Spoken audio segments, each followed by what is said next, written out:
Hello everyone, just wanted to make this video. If anyone has seen my videos, I've been on here before talking about how I've got cirrhosis of the liver.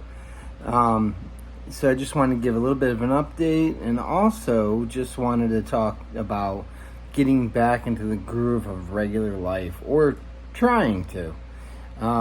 Because if anyone's ever gone through a illness where it's debilitating, where you're having a hard time, with day-to-day struggles and things like that, this video is kind of for you. So one of the things I've always tried doing is find as much normalcy in life as I possibly can. With the cirrhosis, I still get brain fog. I get worn out easy. I also have 3 hernias that I deal with that I can't have surgery on because I do have the bad liver, so they're not gonna do any kind of surgery. Too much of a risk as far as bleeding and as far as infection and things like that. So that's just something that I live with day to day. But so I want to talk about getting back into life. So I started going back into work. I just signed up with a part-time job, just something basic at a local pet store kind of thing. And initially, when I was honest with them when I went in and applied, and it took a while to get any kind of feedback from anybody to reach back to me about looking for a job. So it did take a while, but finally I got into one. Doesn't pay much, but at least I get out and I get to get to interact with other people and things like that. So, but anyway, initially started where I explained to them that I had these issues and that I'm looking for just something part-time. And of course, wound up turning into people calling in and me being called in, and all of a sudden I'm working close to 40 hours a week. And I really did a little bit too much, and that was difficult for me because, for my whole life I was used to working a full-time job, putting in the hours, and you just work till the job's done. Wherever you're needed, you go and you do, and so on and so forth. So I had a hard time saying no. I found that, if somebody needed help, I wanted to do it. I also felt like if somebody's getting paid the same amount as me, I should be doing the same job as them. Well, reality quickly set in. I wound up building up a whole bunch of fluid on my legs. 6-hour shift was, they had me 6 or 8 hour shifts, and especially 8 hours on my feet. I was trying to do it all like everybody else, and I really kind of beat myself up. Wound up in the hospital for the fluid, and also my ammonia level jumped, so I wound up experiencing some personality changes and things like that. My mind wasn't going right because of the encephalopathy.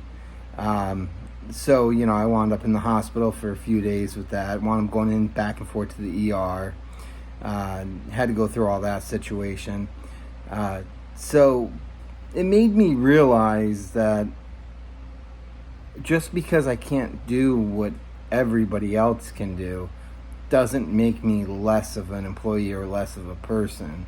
Everybody I work with are amazing people, and one of the managers, had said to me that they like working with me, and they want me to take breaks, and they want me to take it easy and not do anything crazy because they want to keep me around.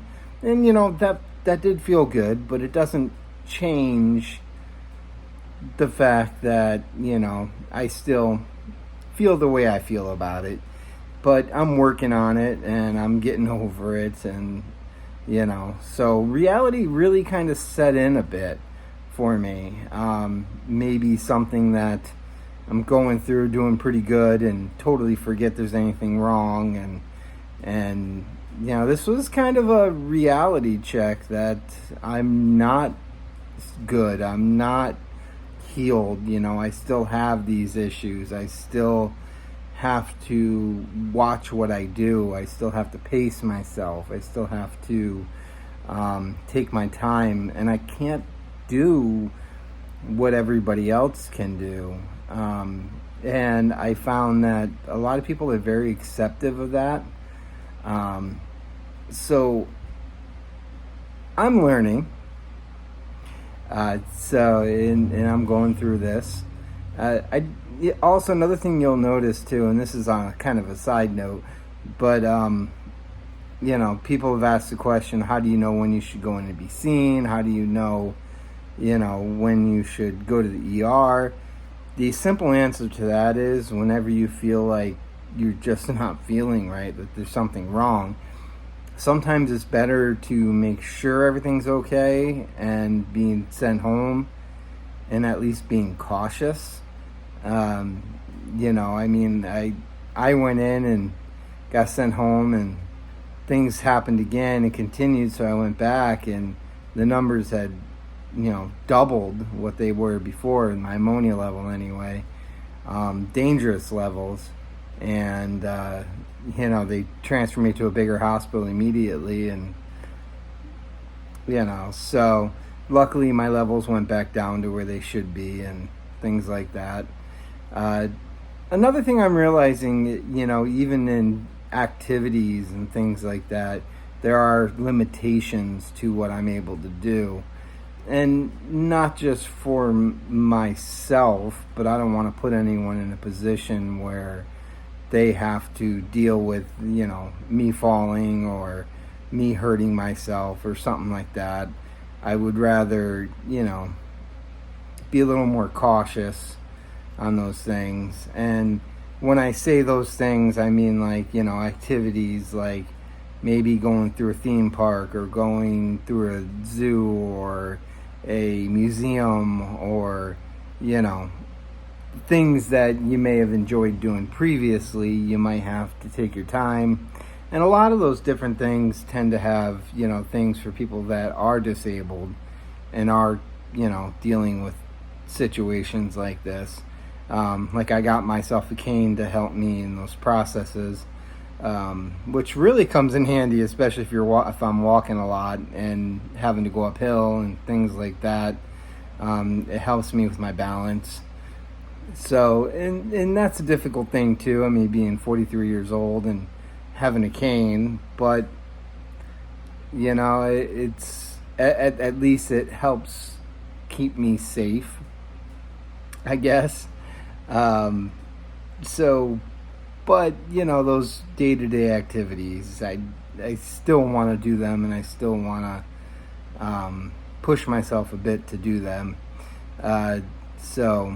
And also the reality of it is too, even if you have disability, a lot of times that doesn't cover the bills.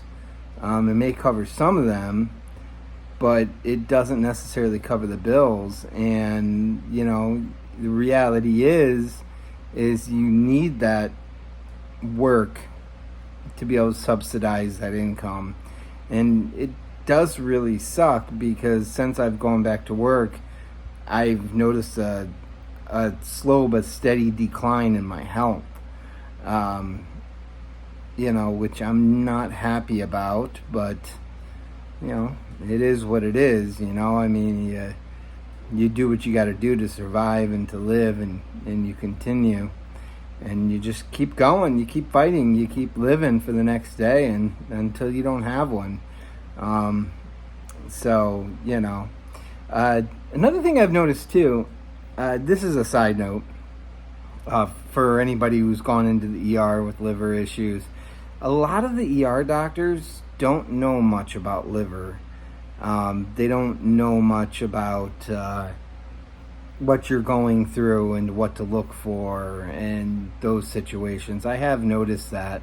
And again, they're not specialty doctors. They're there to triage people and to pass them on to, somebody else. So in that situation, I do find that the squeaky wheel gets the grease. If you know there's something wrong and they're not seeing it, don't be afraid to go back. Don't be afraid to, go back in and be seen again by maybe a different doctor, because I've had times where I've gone in and one person sent me home, and I've gone back in later that night and had a different doctor, and they saw, something. They looked a little further, and they kind of, knew what they were looking for a bit, and they were able to help you. So don't be afraid to say something. Don't be afraid to speak. Don't be afraid to go in and be seen. Don't feel like a nuisance or anything like that. And I get how that can feel. It can be frustrating because you could go in and they're like, oh, well, your numbers look okay for your condition. And you're like, well, what the heck does that mean? They're okay for my condition. I get it, but, why am I feeling this way? Well, it's because you have liver issues. Yeah, I get that too, but, and if you have liver issues, you kind of know when something's off. You can feel it. At least for me, I know that I can sense that something's changing, something's not going right. Just an example of that.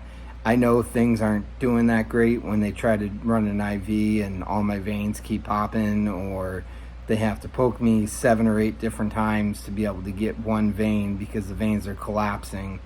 That's a sign to me that, something's not running right. So, yeah, and that's the situation. In 2 days, I think I was poked over 20 times trying to get veins and stuff. So, yeah, good thing I have no fear of needles, right? But just keep fighting, keep going. Just keep reaching.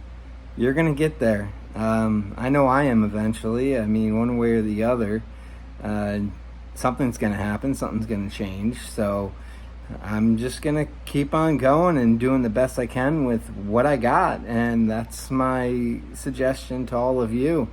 Whether it's liver or something else, I mean, stay active, stay positive, eat properly, eat a good, well-balanced diet, rest when you need to rest, take all your meds, see your doctors, be honest with them,